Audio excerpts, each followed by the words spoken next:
Obviously, it stems from exploring that chip on your shoulder, what drives us and makes us who we are and why we're here today. So thank you. No doubt, man. Thanks for having me, bro. So take me on the journey. Coach Brown, your first coach, how was that and what did he teach you? He taught me the fundamentals.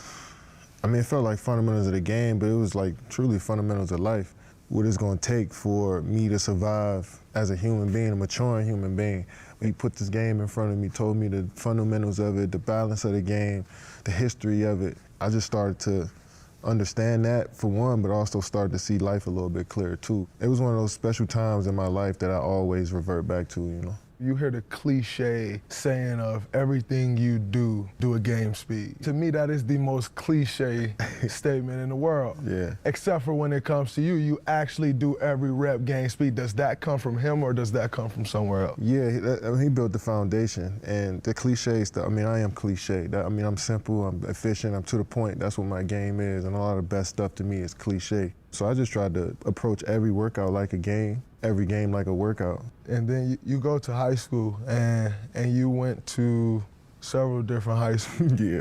How did you feel about that then? And looking back on that, how do you feel about it now? So back then, I didn't know it was any different. I was listening to my Coach Brown, my mom, my pops.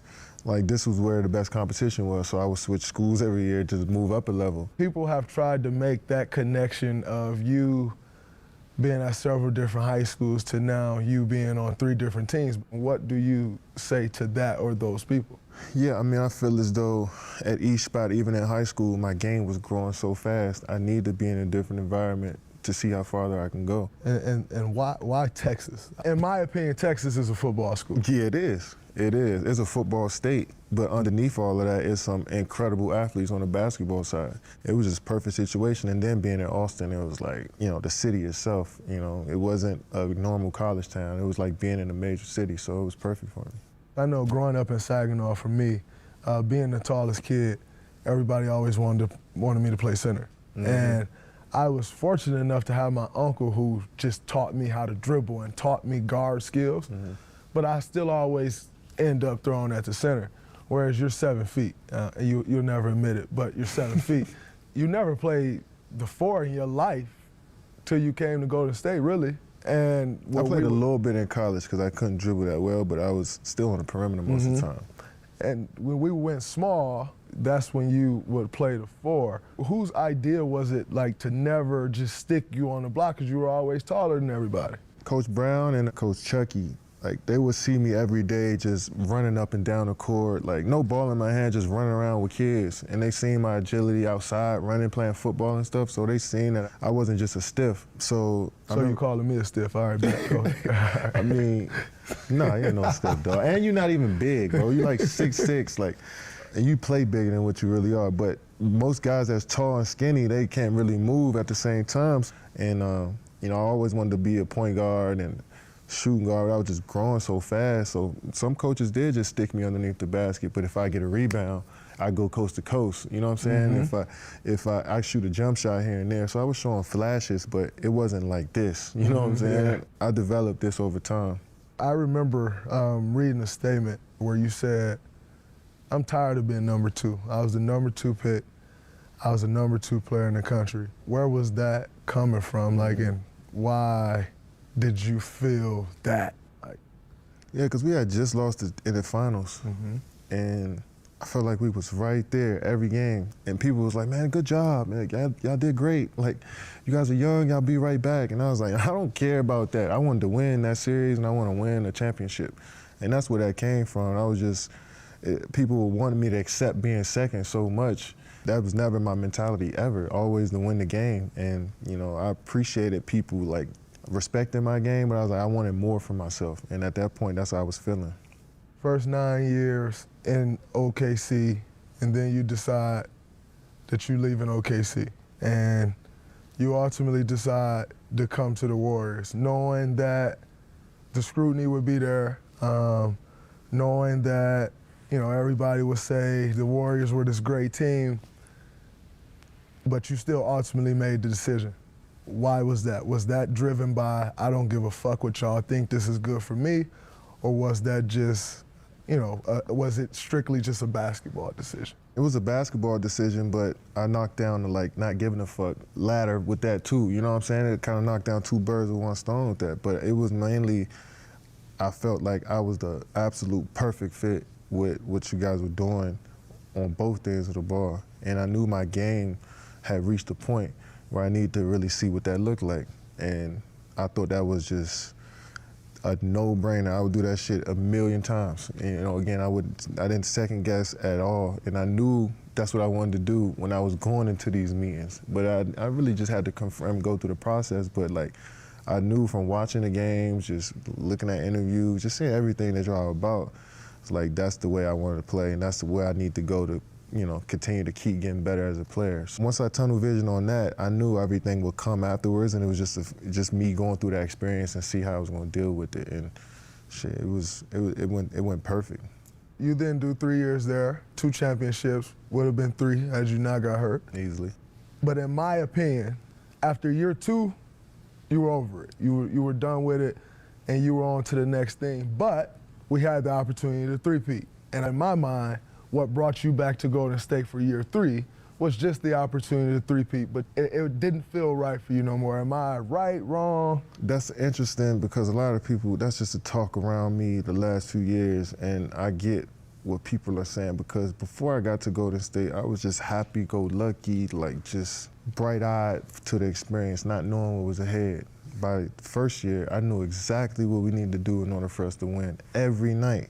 I knew what my role was to the T. Teams before, I didn't quite know what my role was every night. Did I have to be the scorer? Did I have to be the facilitator? Did I have to get other guys involved? Did I have to make threes? I knew exactly what my role was, and I locked on it with so much focus and determination to not fuck around every day. And you've seen it.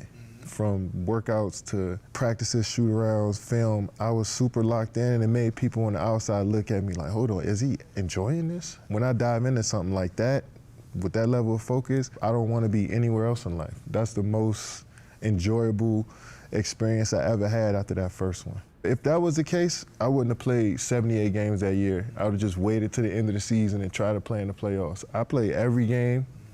I went hard every day. I cared about every matchup, no matter who was on the floor.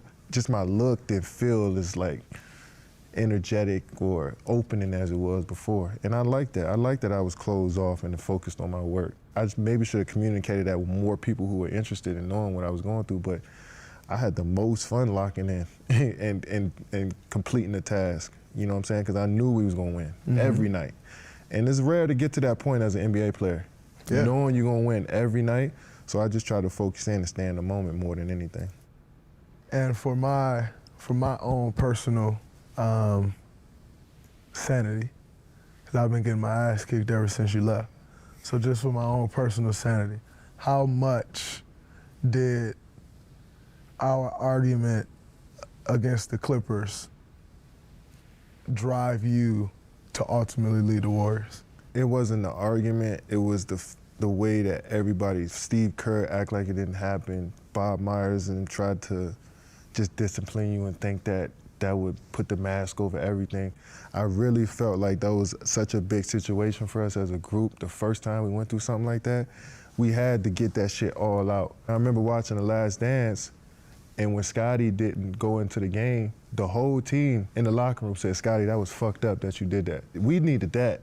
We just needed to throw all of that shit out on the table and say, yo, Dre, K, that was fucked up that we even had to go through that. Let's just wipe our hands with that and go finish the task. I don't think we did that and we tried to dance around it. I just didn't like how all of that, just the vibe between all of that, it just made shit weird to me.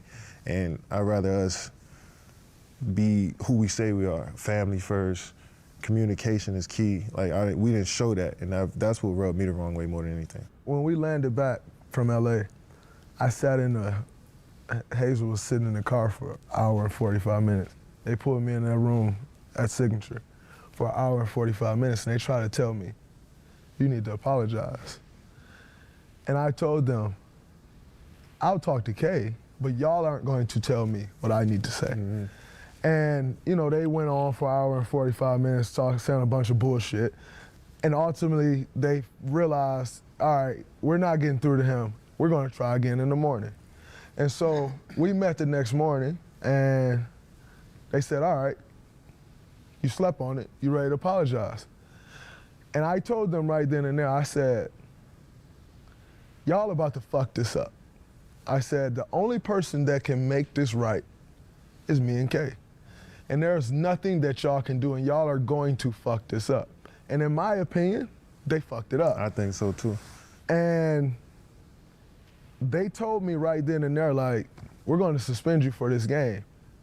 I laughed in their face, literally laughed in their face.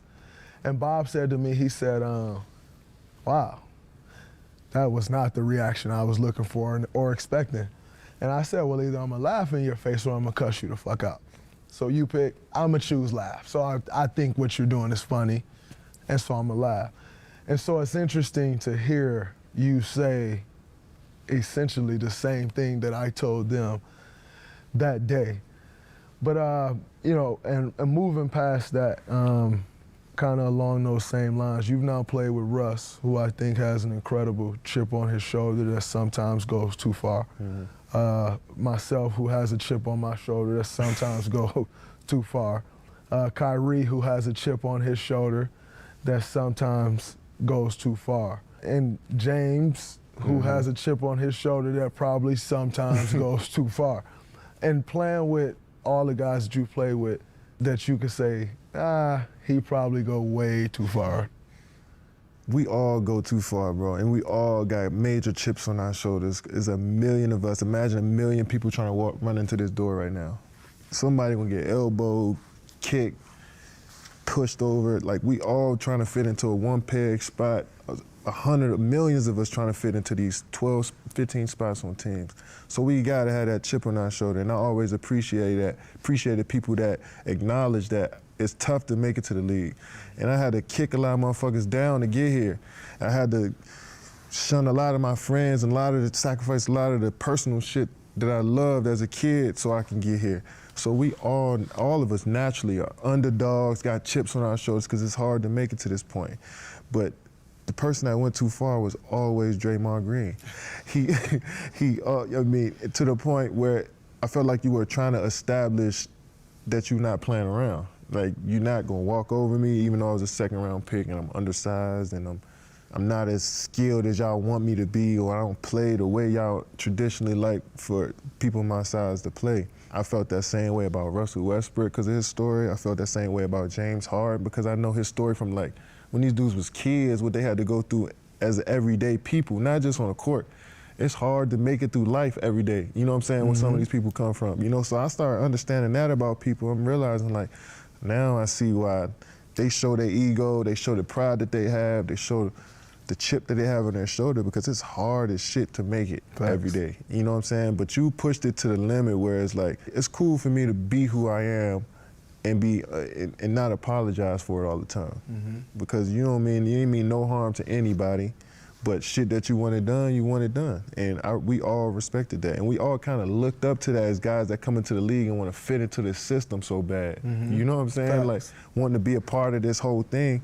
Then you realize you see dudes who just going by their own little pace, and it's like, oh, that's more so of my rhythm. You know what I'm saying? So a lot of the guys that I played with, from Russ to James to Kai to Steph to Clay, they all kind of moved at the beat of their own drum. That encourages a lot of people to do the same shit, not just basketball players, but people in general who just watch us. Dealing with everybody every single day, I started thinking like that, and I started seeing the beauty in all of this shit. To watch you early on in your career, like you said, you was the happy one. You was the kid that carried the backpack. Nike started a backpack line because you always, and you, to this day, you still carry a backpack all the time. And so there's this common misconception that you're not the kid that carries the backpack anymore. I still think you're the kid that loves basketball and carry a backpack. But over the course of the years, your answers to the media, how you deal with the media has changed. Why is that? Is that just who you grew into? Is that because of the way they act with certain shit? Where did that? I felt like the media knew more than me. I almost had them on a pedestal of, like, they got more history, knowledge of the game, they more experienced than me in this area of the NBA. So once I started to get more experience and realize, like, oh no, they can never be what I am, or know what I know, or understand it the way I understand it. some of the questions, they didn't seem so intelligent to me anymore. People wanted to praise me more than I liked or hate me more than I liked, make a big deal out of so much other shit. And I was just like, this game is simple to me. So some of the stuff that y'all asking really doesn't move me the way it used to. I just, starting to see life different. I can see this game different. So, of course my answers and questions, about what goes on is going to be different too. So I just chalk that up to just maturity and experience. And speaking of media, social media, obviously, we were teammates when you got caught with the burner account. One thing that I love about the burner account is everything that you said on the burner account, you just started to say on Kevin Durant's account. Yeah. A lot of people don't like it, as most people voice. They don't like how you respond to some fans or how you respond to this, how you are always tweeting. What do you make of people's reaction to you responding to fans? And if you think something, you send it. Yeah. I just think people are still upset that I went to the Warriors, and a lot of people who are Cavs fans, who enjoy watching the Cavs beat y'all before, which is a lot of people. I didn't realize that until I got there. A lot of people enjoy seeing y'all lose in 2016. And a lot of those people were upset that we were so good, and they're still upset because you do the same shit on Twitter. Damian Lillard does the same shit on Twitter. CJ McCollum does the same shit on Twitter. We all do the same shit on Twitter, but for me, it's a problem. I mean, I chalk it up to just me being so good at what I do and playing with a team that was so great, and we fit so well. Nobody likes a great thing. And I guess I was the cause of that great thing because I came and joined. So it's way deeper than what I do on Twitter, and I understand that. And it's funny to me at this point because you can't erase what we did. You're never gonna erase it, and you love watching us play. You know what I'm saying? So I think it's the best era of basketball ever, in my opinion. But that's really what it is. So many people still upset with me that I chose to play basketball for the Golden State Warriors, which is sad at this point because it's almost a decade later since I made that decision, you know what I'm saying? That's never gonna stop me from engaging with fans because at the end of the day, I'm only talking about basketball. I'm not diving into politics. I'm not telling you how you should live. I'm not flexing my money or my power or none of that shit on you. I'm just literally talking about the game, and what I see. And I don't think it harms anyone. I would love to see D-Book win a championship. But in my opinion, the finals does not compare to Warriors, Cavs, Warriors. Nah. Even Warriors, Raptors. Do you have any regrets about that, knowing that we probably would have won 5 more championships?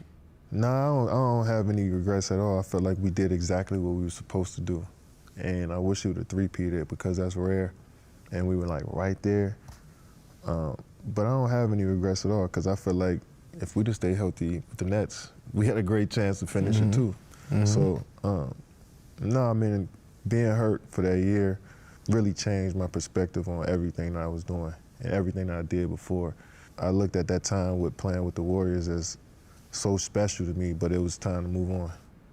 So now you're in this space with the Nets, and everybody has made this big deal about Kyrie and his beliefs and him missing games, and just like we all do, he got his shit. Yeah. And a lot of people are now saying that is what's going to cost y'all ultimately of reaching where y'all want to reach. What do you make of that? I mean, I just think people don't like Kyrie because he wanted to leave Cleveland and he wanted to leave Boston. I don't think it's any deeper than that. He doesn't harm anyone. He hasn't said anything that's disrespectful to anybody. His game is beautiful to watch. I just think people don't like the decisions on where he chooses to play. And they sort of amplify everything because everybody in this league has their shit. They may say something over a course of 6 months that everybody may not agree with. That's just the nature of our business. When you're that good at what you do, everything is a little amplified, and sometimes it's a little extra, So what Kyrie does, especially in our building, nobody is making a big deal out of it. Just like a lot of shit we did in our building, we didn't give a shit if Clay missed practice. Right. Who cares? Like, as long as you're there for the games, as long as you healthy enough to play, like, we didn't give a shit. Like, when you and Coach cursed each other out, literally as soon as the practice was over with, it was cool. Like, so it was like everybody's mature enough to understand, like, we come to work, we handle our business, and you be who you are. Family, you have no kids. You're now 32. I'm About to be 31. 33. I got 3 kids. I'm 31, so I took a little different route. You're OG now, man. But you have no kids. Why? Do you want kids ultimately? Do you not want kids? I mean, that's a big commitment, for one. And I always felt like I was just really zoned in on my work, in my alone time, in my free time. Too much for me to like lock in on something like that, you know? And eventually I do want that, but the older I get, I think is the better, because I'm maturing more, knowing myself more, understanding my situation a little bit more. So if I were to invite someone in or combine my life with another person, you know, it'd be perfect at this time, as opposed to me 10 years ago. I wouldn't know what to do. So I think as long as I wait, you know, it's only gonna be for the better. Do you ever worry that the longer you wait, your kid won't understand who Kevin Durant is? I'm glad he won't understand. Why Because I is don't that? want him to have to feel like he's pressured in this bubble to do what I did, you know?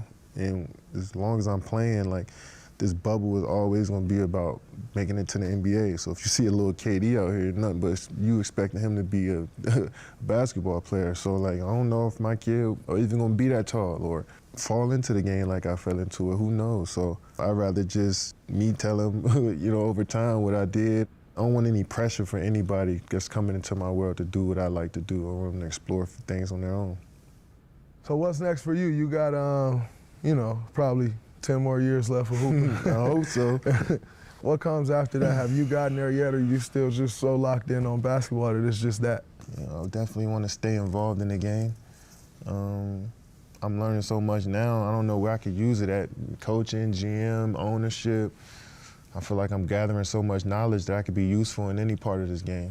But outside of that, I have other interests in tech world, media space, art, all of that stuff that, you know, I enjoy to do in my leisure time. You know, I want to get involved in at some point. But for now, you know what I'm about. You know what I enjoy to do every day. So until that time is up, then we'll see what happens. But I feel like I'm setting up stuff on the back end of things that I can have options. You know, I think people look at us and they say, oh man, you play basketball for a living, you should be happy, which is great, right? Like, you love basketball, I love basketball. Being able to do that and make the type of money we make is incredible. But with that comes a lot of fucking scrutiny, comes a lot of headaches. What is the happiest you've been as a professional? I don't even like to use the word happiness. That's just a fleeting feeling. It can just go so up and down. I don't want to chase that feeling. It's just not a efficient way for me to live. I feel like just having peace and really simply just enjoying being alive every day is the best place for me to be. You know, I don't want to be happy and sad. Like, I don't even want to have to go through that. I just want to just kind of float through life. I experience so much. I just want to take on every experience for what it is and enjoy it in the moment, you know? So I don't want to chase happiness, you know, so I just try to stay even. I respect that. Appreciate it, bro. Man, that was incredible talk, Yes, my sir. brother. Thank you. No doubt. That's Chip. It's a wrap.